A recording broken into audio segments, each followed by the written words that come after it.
Guten Morgen, gamescom. Hello, everyone. Goedemorgen, Chris. It's good to have you here. Looking serious, looking good. Yes. So we already heard quite a bit about the new update coming to Splatoon 2, but you're here to tell us all about it. Yes, so I have some additional research findings to share. So maybe we can start with the Manta Maria stage, and later on we'll move to the bubble blower. I would love that. Let's dive into it. All right.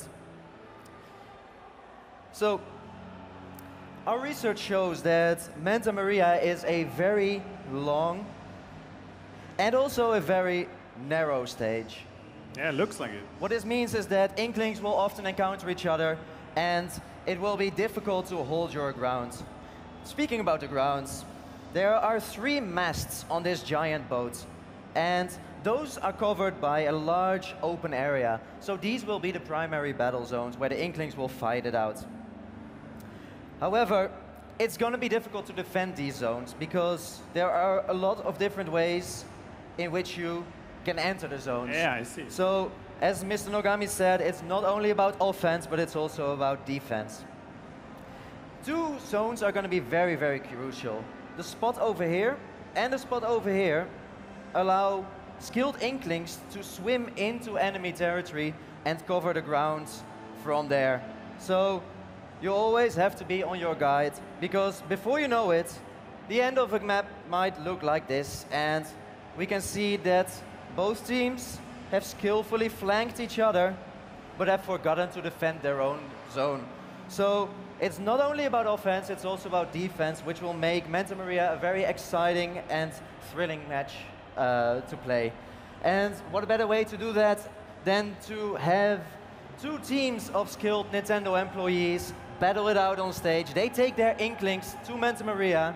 I would say, take it away. Yeah, we are also joined by our colleagues. For once, it's Bowie who will be commentating the matches. Welcome. And also Filippo, buongiorno Filippo, who will be running the spectator camera. So we're looking forward to that. And we're diving into the match right now as both teams getting ready. I think we can start. If you guys are ready, looks like it. Let's go. Okay, excited to see our first match here on the Manta Maria. Looks glorious, it really does. So excited. Oh yes, okay, so the yellow team is our team on the far side over here, and the blue team on this side for everyone here who's watching, and it's underway. So obviously we're going to be using the spectator camera. We're going to see the overall map here, and you can see that obviously, as Chris said, it was very narrow and also very, very, very long. As our players, the blue team making their way along the right-hand side, whereas the yellow team going straight for that center. Less flanking going on right now. The yellow team have met there, but so far no actual tussles yet from the 2. There's already the bubble blower. Bubble blower, sorry, the bees today. Executed. Being used, yeah. So what you can do with it, as you can see, is these big old bubbles coming out. We're going to go into that a little bit later. So we're going to be watching player 5 just making their way back in, keeping a lot of space open so they can get some more points in as they go. I think one thing which you can already see is that Manta Maria has a lot of elevation. Yeah. What this means is that not only is it difficult to cover the ground because there are so many entry points into the 3 zones surrounding the masts, but it's also, once you have that zone, you can of course find a vantage point, but it also makes you vulnerable when you can get shot through the netting. Really good work there from player 5 as well, who was just pressurizing their opponent very, very nicely on that edge. Tried to go for the jump, but unfortunately missed it. So player 5 does fall down. So let's go back up. And we say player 2 here in the center, using the high point on that mast, just to control the center a little bit. But we're going to check in with player 1 now, who's making their way around that flank, going to try and maybe support their teammates and control that central point. Their special, the bubble blower, is ready, and going to be using that very, very shortly. As we can see, this yellow team does have control of the center, as blue team does also make their way across. Just on the right-hand side there, player 1 does have the ability to go in potentially and take them out. Yeah, so our research findings show that usually when one team is controlling the middle, it means that the other team, like what is happening here, is actually controlling the 2 other masts. So again, offense as a team is good, but don't forget to defend. It's a player 5 here who had a little bit of a moment. They're going to try and support their teammate, but looking around for that turf war. As important as it is to get those splats on your opponent, you really want to make sure you're covering as much ground. That's kind of what turf war is all about, as we all know. Player 7 here just using that roller, just trying to try and cover as much as possible.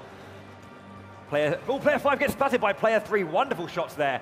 Nice tracking of the position, locking down and getting those shots. Taking control of that central point as well. Player 4 now and player 6 tussling just in this slight space there, but player 6 wins that and makes their way towards the opponent's side of the base. Very good work from player 6. Yeah, so one crucial aspect that we have seen in our research is that if you get splatted in the last minute, it's usually a very dangerous spot. And that's what you can see here. Player 6 is winning the tussle, and that means that he can splat a lot of the area surrounding the mast closest to the enemy base, doing a lot of good work for its team. Is it going to be enough? We will see it now. Counting down to the final seconds, and that is the game. So let's have a look at this map and see how it looks. It's looking very strong for yellow, but we'll have to see what Judd and Lil Judd say. Wow. Point. What a close one. Unbelievable. I have to say, this is one of the tightest matches that we have seen so far in our research. But of course, our research has only just started because we have just recently discovered this area. So, but what we're able to see is actually exactly what you said. Like the center pillar is especially important.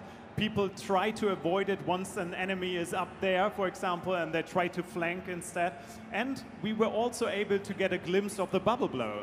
Yes. So maybe this is a good moment to go a bit more in-depth into the bubble blower. Because basically, what it does is it allows you to throw 3 bubbles. It's a special weapon, so that means that you first have to activate it, and then you can wave it to throw 3 bubbles that will be floating nicely through the stage. However, you can use an extra trick, because when you shoot at the bubbles, they will explode. Which means that you can splat some Inklings that are not paying attention. However, as an enemy Inkling, you also have a way to defend yourself. Because by shooting at an enemy bubble, you can shrink it all the way down until it's small and it just disappears. However, there's another way, a defensive trick for the bubble blower, and that's that when you use the bubble blower yourself, for instance in a narrow corner like this, you can see that you can use it as a shield to block enemy ink and get away yourself. That sounds like me. That's something I would do, definitely. I think, again, this is a good moment to jump into the next battle so that we can see the bubble blower in action. Yeah, let's do it. We will really focus on the bubble blower because there are a lot of spectacular explosions and splats to be found. We saw quite a few happening already, but this time we're going to focus on the bubble blower and we will see how the players are going to use it. And Bo, you have seen it already. Yeah, I have, It's quite interesting, isn't it? It was a very, very close game as well, that first one. So now we're going to, as we say, we're going to have a little bit of a better look at this at the bubble blower. Excuse my bees today, they're not very good. So we're going to hopefully see a bunch of the different strategies that our players will be employing to really showcase all of its versatility, both offensively and defensively. Especially when, Chris, you mentioned just how good it is when it comes to those tighter corridors and on those lower sections of the Manta Maria is going to be very, very helpful, you know, when trying to either fall back or not. But we're getting straight into game now, so let's go for it here. This stage is wonderful. It obviously should be noted as well, if you've just joined us, that the central mast on the Manta Maria is climbable, whereas the two on the sides, I believe, are not. So again, just watching all of our players go, and then we'll be starting off, obviously, by covering as much ground as possible to really get that special up, so we can see these bubbles in action. So player 5 and 3, let's go check out 3, as these two get close to their first tussle in the game. Player 3, obviously their opponents are above, needs to try and find a way to get rid of that pressure. We see the bubbles being employed by the blue team, and they're underway now from player 3. Again, getting these shots out and covering all that ground. Very, very nice. Player 3, though, being pressurized and taken out by player 6, who did a very, very good job. Which is actually also an interesting finding, that when you use the bubble blower, because you are focused on waving the 3 bubbles, it also makes you briefly vulnerable to enemy counterattacks if you get flanked. So always be mindful of your surroundings. So yeah, do not just defensive in terms of blockading or by covering ground, but also a distraction technique, which I think is very, very nice about this, changing up the way it looks. So we can see now, let's have a look at player 6 and 3 who are tussling on the yellow side base. Player 6 trying to get away as player 3 is pressurizing on the back now. How will our players deal with this? Circling around each other. Ooh, player 3 just clutching that out very nicely. That Forge Splatter Shot throw doing some good damage there. And player 6 looking to get that squid, that super jump in to the fray. Players 4 and 5 now, again tussling. Player 6 just going to try and cover as much as he can. You can see there's this lovely kind of dialogue between both teams. Player 3 just getting rid of that bubble, or trying to. There we go. And it's gone, okay. Completely This is, as we mentioned before, you can neutralize these bubbles by shooting at them and making sure that they slowly disappear and don't splat into your face. Player 3, very nice, using the mask just to get that higher ground, and now pressurizing the opponent. Very good there from player 3. Getting the splat on player 8 as their opponent is going to push against them. Gets the double splat there from player 3, doing a really good job. And the bubble blower is active. 1, 2, and 3. And using those just to cover as much ground as possible. Really good work there from our Inkling here. Yes, that was actually a very clever trick to activate the bubble blower before falling down, because that way there was a shield of bubbles on different levels of elevation, so it was a much bigger shield. Okay, so player 4 now in the opponent's base, covering as much, using that flanking you were talking about Chris, to really get into the enemy base and kind of take them by surprise, blindside them with covering their side of the map. Yeah. It looks like the Inklings have been quite aggressively attacking each other and not covered every bit of the ground yet. 5 seconds left. 4, 3, 2, and 1, and the time is up. This game's looking very close as well. Well, Chris, how well have our Inklings learned about this new discovery? Well, I think we saw, again, a few interesting research findings. Wow, it was, again, very close. The bad guys have won. Players. But I particularly liked the waving of the bubble on the higher level, then jumping down and activating the second and the third bubble, because it really gives you a lot of protection. I would assume as well that the bubble being when you kind of aggress upon it and use your ink, obviously, to make it grow bigger to eventually explode. The higher up it is, the more ground it covers as well, because it showers down in a much wider range.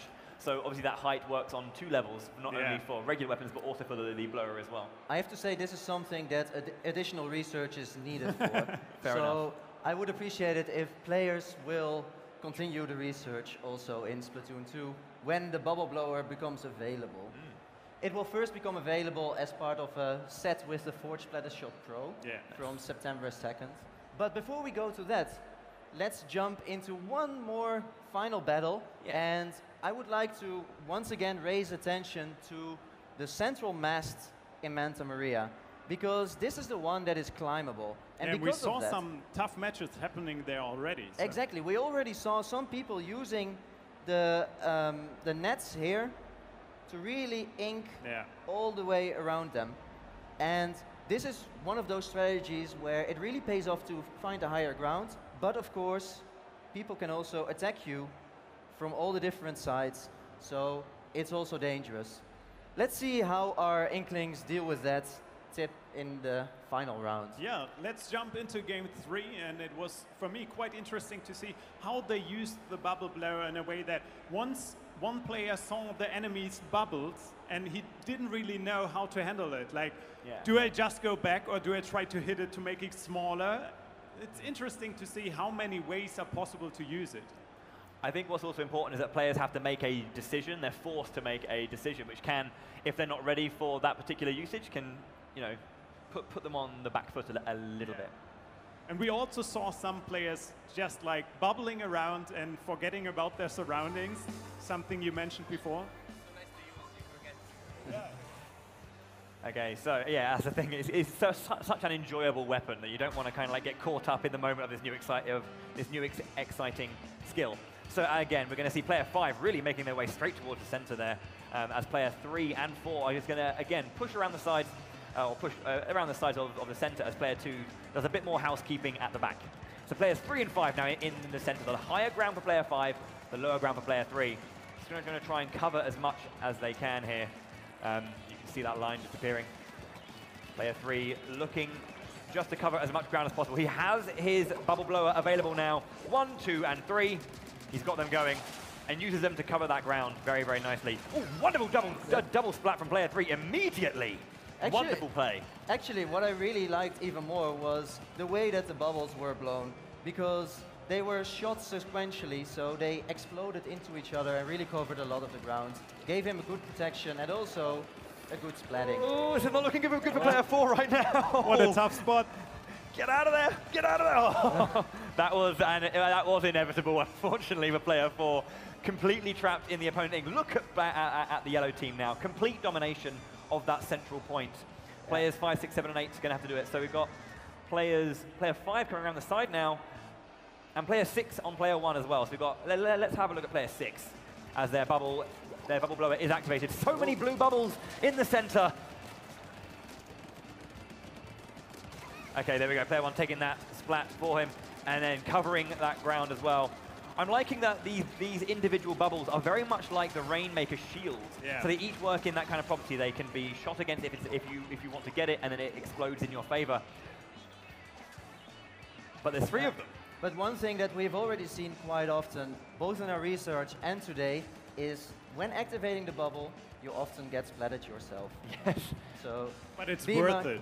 Totally worth it. Because I mean, you do have to use up all of the bubbles first before you can get back into splatting. So you have to decide, do you want to, if you have a teammate with you, are you going to go in and throw that out and let your teammates deal with the bubbles one by one, or do you just want to get them all out and then you can deal with it yourself? You're defenseless in a way when you are actually using the bubbles because you can't do anything really. Timing is very important. This is a very, very close game, though, as the blue team are making a way to really push back into the yellow team's half, saying that player 4 getting inside the opponent's base, and again, using those bubbles to really cover some nice ground, and just taking away every tiny bit of percentage for the opponent. Very, very good. But the blue team have caught on, but a very nice counter splat from player 4. Holding his ground really nicely right now as we're into the last 10 seconds, but player 7 takes it back. Okay, how's it going to go as we finish it up? Can the blue team get the counter they need?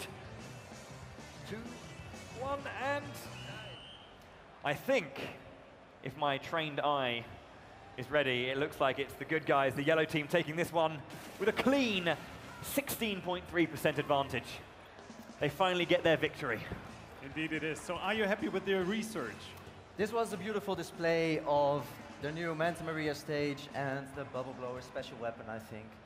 I would like to see additional research, but of course, players can help us with this because Manta Maria, the stage, will become available from this Saturday, 26th of August. And the bubble blower, as a special weapon, will first become available as a set with the Forged Splattershot Pro weapon from September 2nd. So I am looking forward to seeing more research being done by all our Inklings across the globe. But not just across the globe, because I know that there's something special for everyone around here at Gamescom, right? You are entirely right, because we, as a special gift from the European Squid Research Lab, have provided you with Splatoon 2 here on the show floor, which includes the Manta Maria stage and also includes the bubble blower special weapon, so you can already test it out here at Gamescom. Awesome. So use this time wisely. Try to get ahead of your friends. That's what I would do at least. Right, Bowie? He laughs.